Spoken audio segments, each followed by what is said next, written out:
The Steve Lobby Agency presents The Christian Publishing Show, a podcast for writers who want to advance Christ's kingdom using the written word. Here's your host, Thomas Umstattd Jr.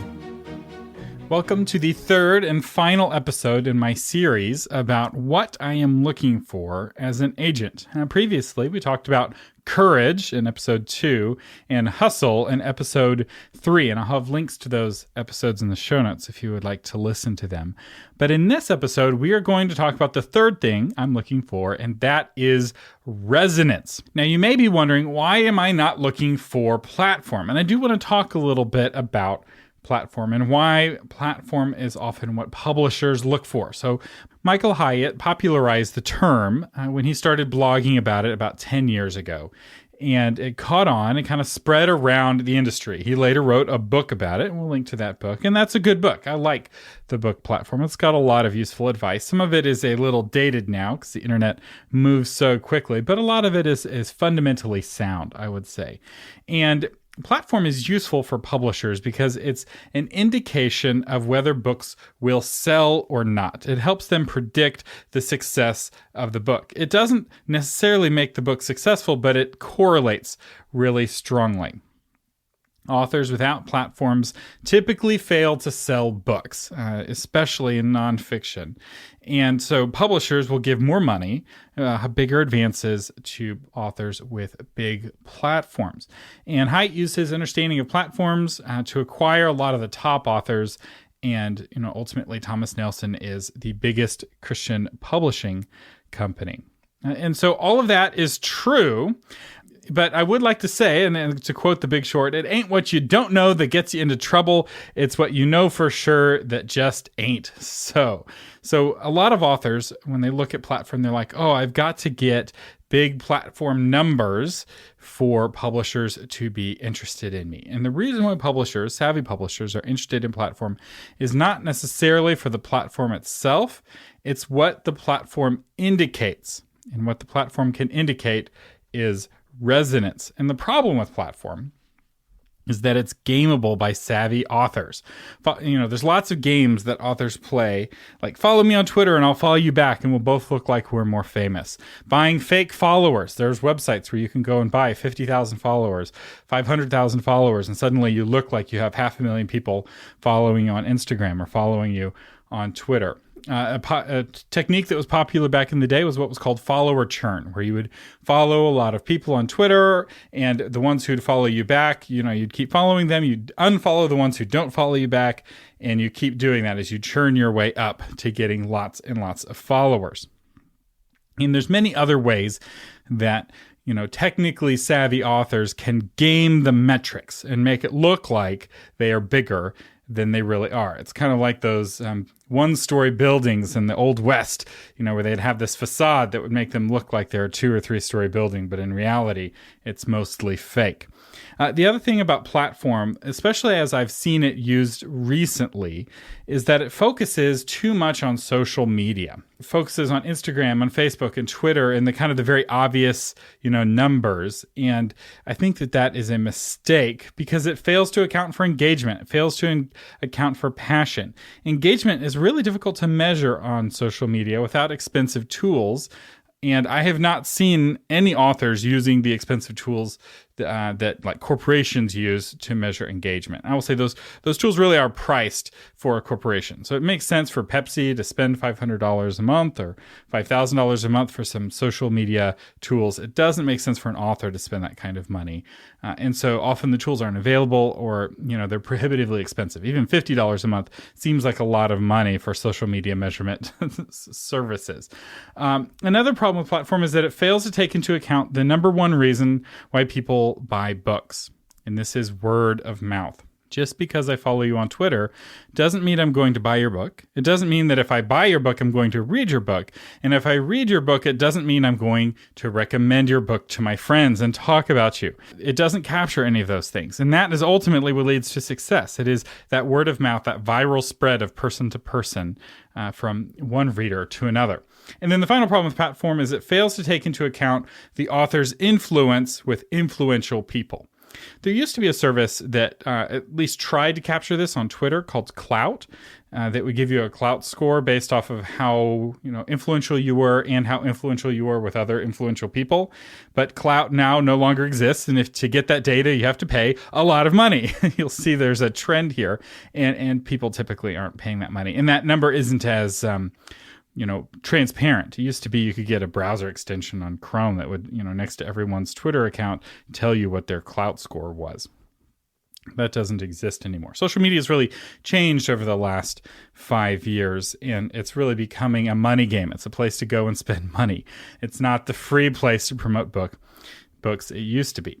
All right, so let's talk about the more useful metric. I would like to teach you a better way, and that is resonance. Now, to explain resonance, it's a musical term. A note can resonate in a room to make the whole room vibrate to the tone of that note.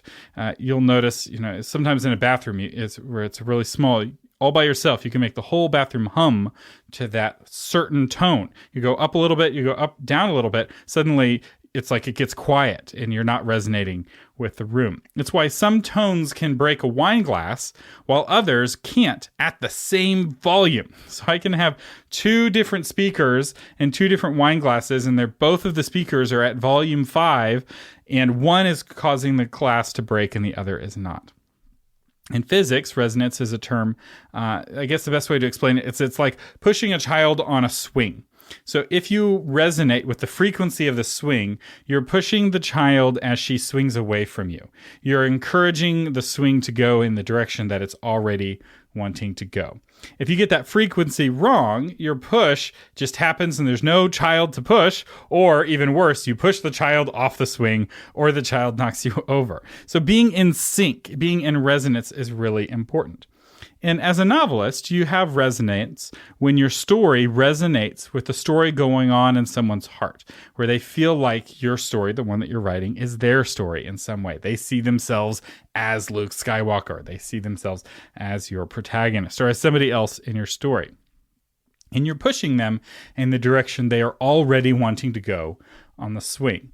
In nonfiction, you have resonance when someone says, yes, that's what I've been feeling recently. I've been feeling the same way. This is what I saw with my blog post that went viral, had 1 million views in just a few weeks. The number one comment was, yes, I've been feeling the same way. I'm glad someone said something. That is an indication of resonance. And that's why my blog, which went from 2,000 views in a month to 1 million views in a month. That's a huge jump. And it's a jump because finally I wrote something that resonated with a certain community.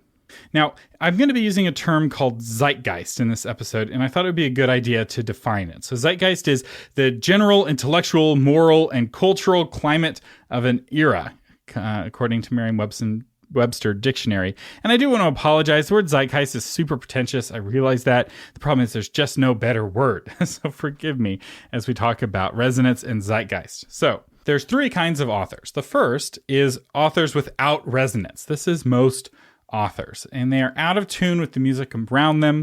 Most especially this is true with authors who don't have a lot of sales. So often the lack of sales can be explained by a lack of resonance. They're just not singing quite the right music, and maybe they're just out of tune a little bit. But that's actually worse in some ways if you listen to music that's out of tune a little bit than music that's out of tune a lot. These are authors who are out of sync with the zeitgeist, as we would say, or they're pushing and there's no swing in front of them to push. Their timing is just off.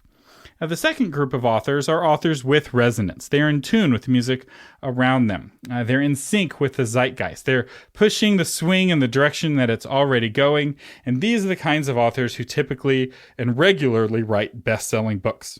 They are grooving with the music. They hear the music, and what they are making is in tune with the music that everyone else is singing.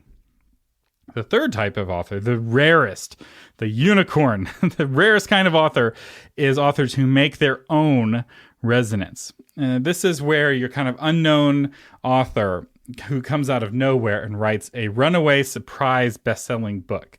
These are authors who change the zeitgeist. They cause people around them to sing a different tune or to change the way they sing their tune. They are pushing the swing right before it's about to change directions. And this is very hard to predict ahead of time. It's really hard. As an agent, I wish I had this crystal ball and I could see where culture is going to be in a year, where, the church is going to be in a year. And it's hard.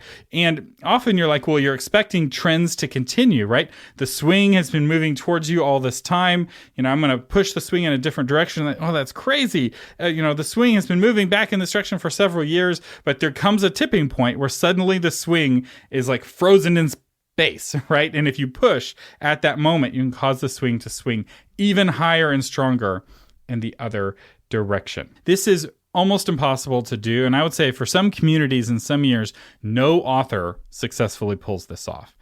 So it's very, very rare. Somewhere someone is changing the zeitgeist, right? Culture is always changing, but it doesn't happen in every subculture every year. And every author wants to be in this third category, and it is really, really hard. So how do you find your resonance? You now understand what resonance is. You want to write a book that resonates with your readers. How do you do it? I've got 3 things that kind of comprise resonance. And these are the 3 things I'm looking for in a resonant author. And the first one is that resonance is about timing. Culture changes over time. You don't want to be too early and you're out of step with the zeitgeist, where you're pushing the girl off the swing, right? You have to wait for that swing to climax, to get to its highest point before you start to push. Too late and you're cliche. You're pushing after the swing has already left, and it just, what you say gets lost in the noise. And very often there'll be some book that's very innovative, very kind of groundbreaking. And then very quickly, you'll have lots of books that come afterwards who are trying to ride on its coattails. And you can have books that are successful, even that ride on those coattails, if they're quick enough and they're fast enough.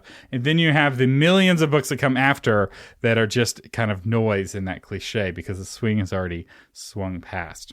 And this is why it's so important to read books in your genre. More on that in a bit. All right, the second element of resonance is about audience.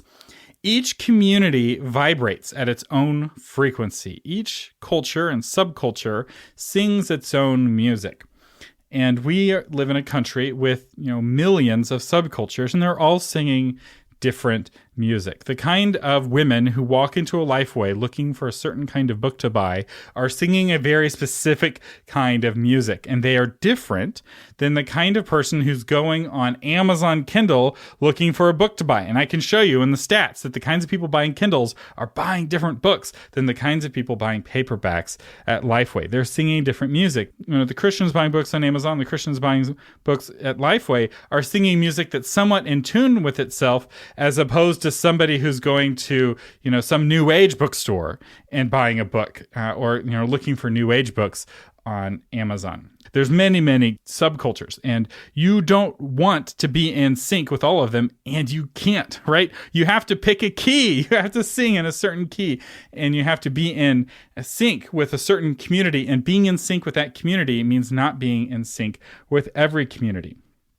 You have to watch the motion of a specific swing in order to push at the right time. Saying your book is for everyone is like standing at a bank of swings trying to push all of the swings at the same time.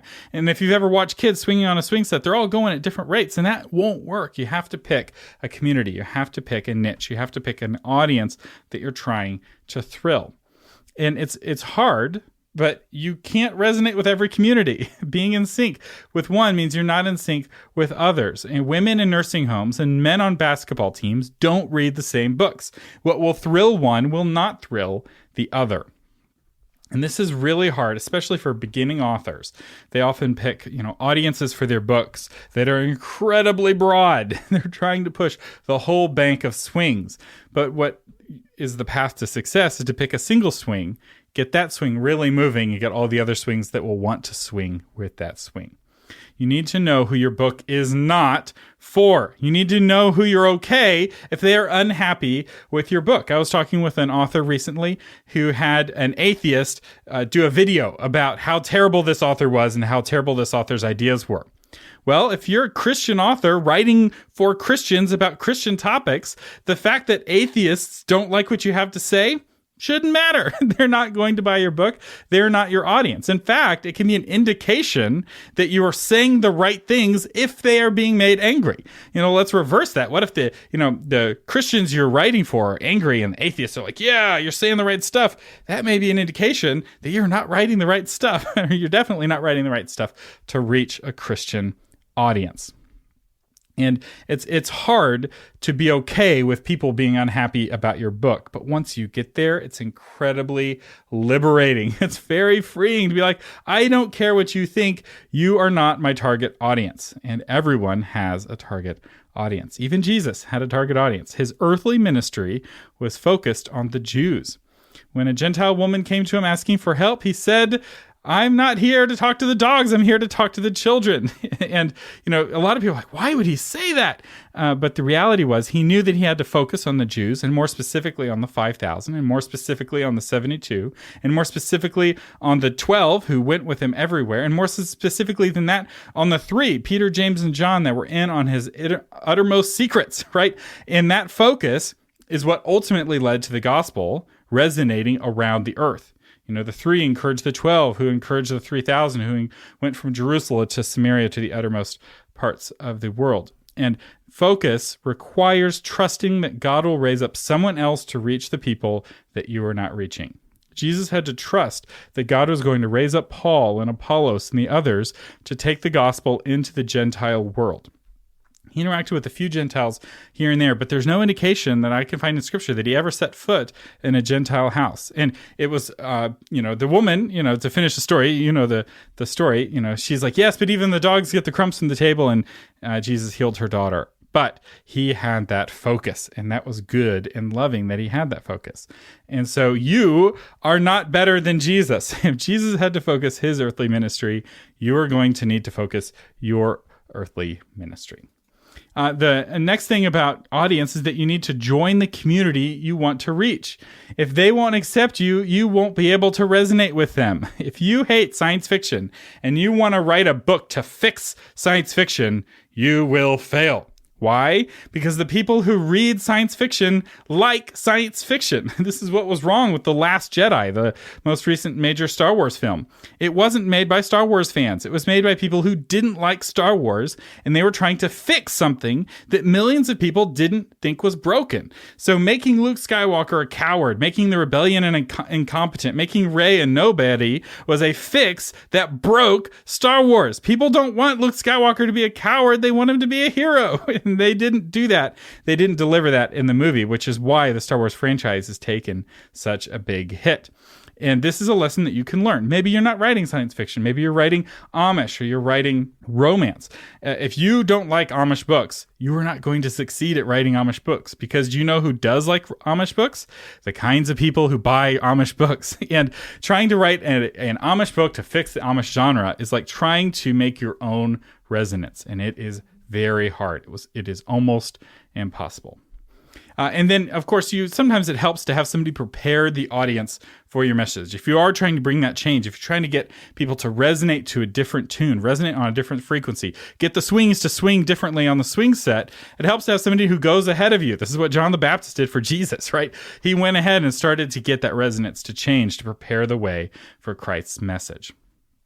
All right, so we talked about how resonance is about timing. We talked about how resonance is about audience. The third thing resonance is about listening. You need to be able to hear the music around you to be in tune with it. You need to be able to watch the swings. You get the idea. I'm beating these metaphors to death, I'm afraid. But as a novelist, this means watching the movies and listening to the music that your target readers read and watch. This is actually a real secret, because people watch typically more movies than they read books. And so it's as important that you resonate with the kind of movies and TV shows that they like as you do with the kind of books that they read. And this is often a way where you can find an opportunity, is if a lot of movies or TV shows on a certain topic that there aren't a lot of books on, there's your chance. There's a chance to write a book with less competition. And of course, read the novels that your readers are reading. Now, a lot of people are like, oh, I don't want to read the novels in my genre because I might get derivative ideas. And if that's your fear, one, you need to work on your craft more and on your voice. So that's not a fear. And two, you need to understand resonance because if you're too different, you're completely out of sync. Everyone is playing jazz and you're coming in and you're playing country, and the jazz and the country just don't mesh. You need to be able to listen to the music to play along. As nonfiction authors, this means finding where the conversation about your topic is taking place. And then you need to join that conversation to listen. Now, depending on your topic, that conversation may be going on in many different places. Maybe it's happening amongst blogs, amongst influencers. Maybe that's happening amongst podcasters. Perhaps the conversation's going on Reddit, or maybe it's going on Facebook groups. If you don't know where the conversation is happening on your topic, you are not ready to write a book about that topic. If you're writing about parenting, if you're writing about spiritual gifts or whatever it is, you need to find where people are talking about that. The people who are interested in that topic, where do they gather together to discuss that topic? Now, occasionally there's a topic that people are very passionate about, and there's nowhere on the line for them to gather and discuss that topic. This almost doesn't exist anymore. This used to be very true in the early days of the internet, but now pretty much every topic has a place where people gather to talk about it. But if somehow you found a topic where people are not gathering around that topic, create the place, create the venue where people can talk to each other about your topic, and then listen to the questions they're asking about your topic. And then practice resonating with them by writing blog posts on that topic that answer those questions, and watch your Google Analytics to see what is resonating. Look at the shares on Facebook and the comments, and you will see, oh, I have really struck a nerve with this post. Perhaps I should write some more about it. You can know when you have finished your book that it is resonating with an audience by using this iterative approach. It's easier with nonfiction than it is with fiction, because there's always some risk with fiction. You can't really test fiction the way you can test nonfiction. You can sort of with short stories, but even there, it's not as good of a test. With nonfiction, you can have, a guaranteed base hit if you use this approach of listening, answering the questions, and then watching the analytics on those questions on your blog or wherever to see if it is working. All right, so some final thoughts. Resonance is so much more than how many people follow you on social media. You can have a lot of followers, but that doesn't mean that you have resonance. And while platform can be a sign of resonance, it is not how you make resonance happen. Resonance is the horse, and the follower count, how many people follow you, is the cart that horse drags behind it. Don't put the cart in front of the horse.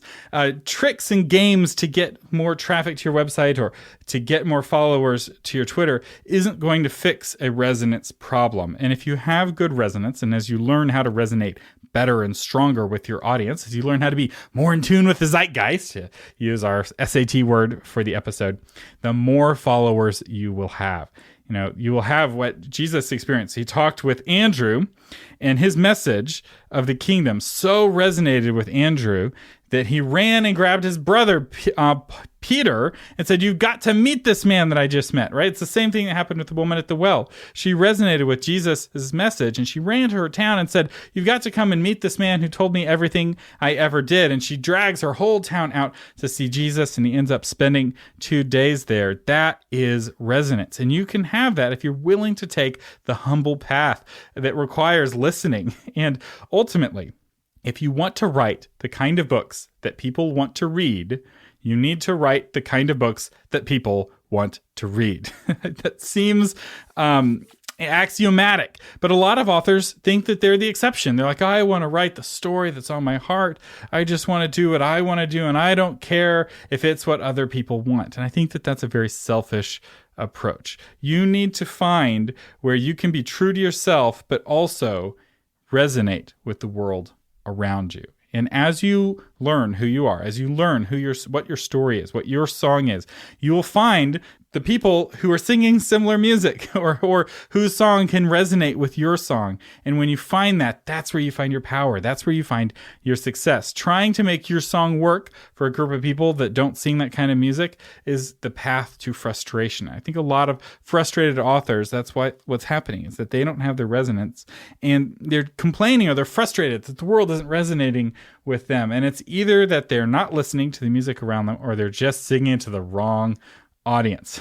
There's music that I love that my wife does not love, and vice versa. And it's the same with novels. It's the same with nonfiction works. The key to resonance is to reach beyond yourself, to have a servant's heart. Do you want followers? What do you have to do? Jesus gave us the answer. If you want to be first, you must serve. You must be last. Believe it or not, Jesus' instructions still apply in the world of social media and online technology. It's still about service. Authors who write from a selfish place rarely have the vision to see how the swings around them are moving. And once you're willing to walk the selfless path, the humble path, you can see the swings and learn how and when to push them to see publishing succeed for you. Love to hear what your thoughts. Feel free to leave a comment below. Our sponsor today is, as always, the Christian Writers Institute. And our session of the day is Platform with special guest Michael Hyatt. This is an hour-long conversation that I had with Hyatt right after his book came out in 2012. While this is an older talk, it's only $5 right now on the Christian Writers Institute. And if you use the coupon code podcast, you can save an additional 10%. That's your key coupon code, podcast. Anything we mentioned here on the show, you can save 10% with the coupon code podcast at christianwritersinstitute.com. And this concludes my three-part series of the three things that I'm looking for as an agent. So I'm looking for courage, resonance, and hustle.